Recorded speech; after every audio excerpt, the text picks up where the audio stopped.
Hi friends, మళ్ళీ ఒక కొత్త టేస్టీ రెసిపీతో మీ ముందుకు వచ్చేసానండి. ఈరోజు మనం చాలా ఈజీగా చాలా టేస్టీగా ఉండే డ్రై గోబీ ఫ్రై ఎలా చేయాలో చూద్దాం. ఈ రెసిపీ లంచ్కైనా డిన్నర్కైనా స్నాక్స్కైనా సూపర్గా ఉంటుందండి. మరి ఆలస్యం చేయకుండా రెసిపీ స్టార్ట్ చేసేద్దాం రండి.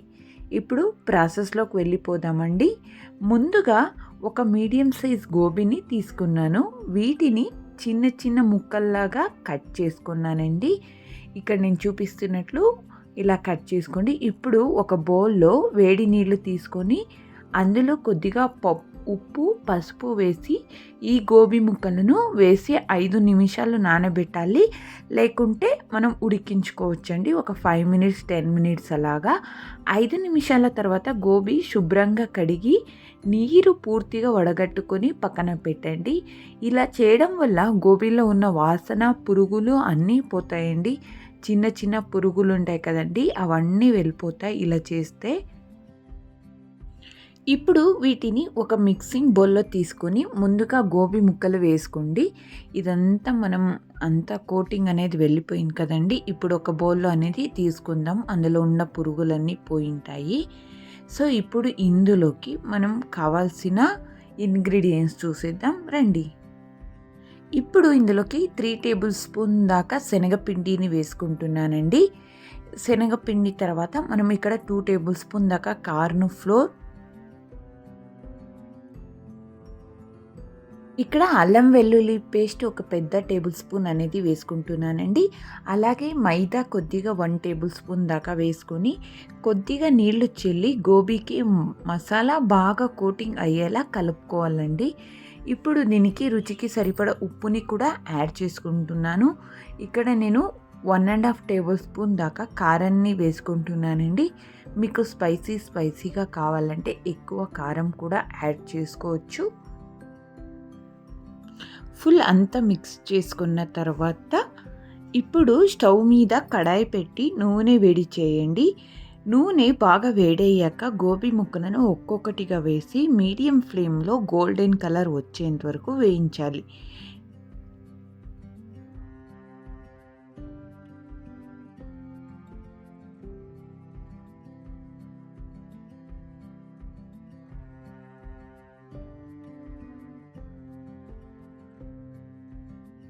ఇప్పుడు ఒక్కొక్కటినే ఇలా వేసుకోవచ్చండి. దీన్ని మీరు గోబీలా కూడా ప్రిపేర్ చేసుకోవచ్చు. కొంచెం దానికి వేరే సపరేట్ మసాలా అనేది ప్రిపేర్ చేసుకొని ఇలా అన్నీ ట్రాన్స్ఫర్ చేసిన తర్వాత బాగా వేయించుకోవాలండి. గోల్డెన్ బ్రౌన్ కలర్ వచ్చేంత వరకు.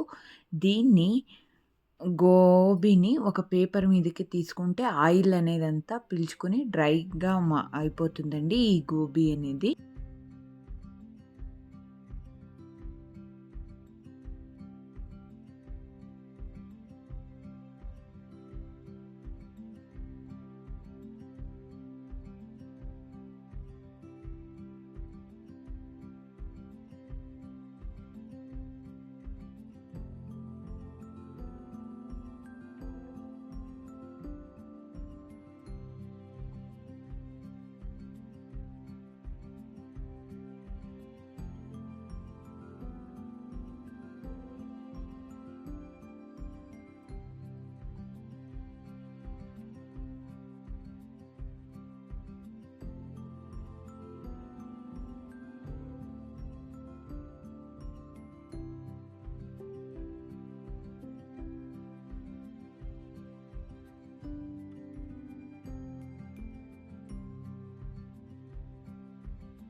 ఎంతో కరకరలాడితే ఈ గోబీ ఫ్రై అనేది రెడీ అయిపోతుందండి.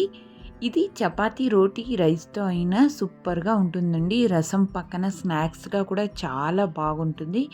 మీకు ఈ రెసిపీ నచ్చితే లైక్ చేయండి, షేర్ చేయండి. ఇంకా ఇలాంటి రెసిపీల కోసం మా ఛానల్ని సబ్స్క్రైబ్ చేయండి. మళ్ళీ ఒక కొత్త వీడియోతో కలుద్దాం. అంతవరకు happy cooking. Thanks for watching.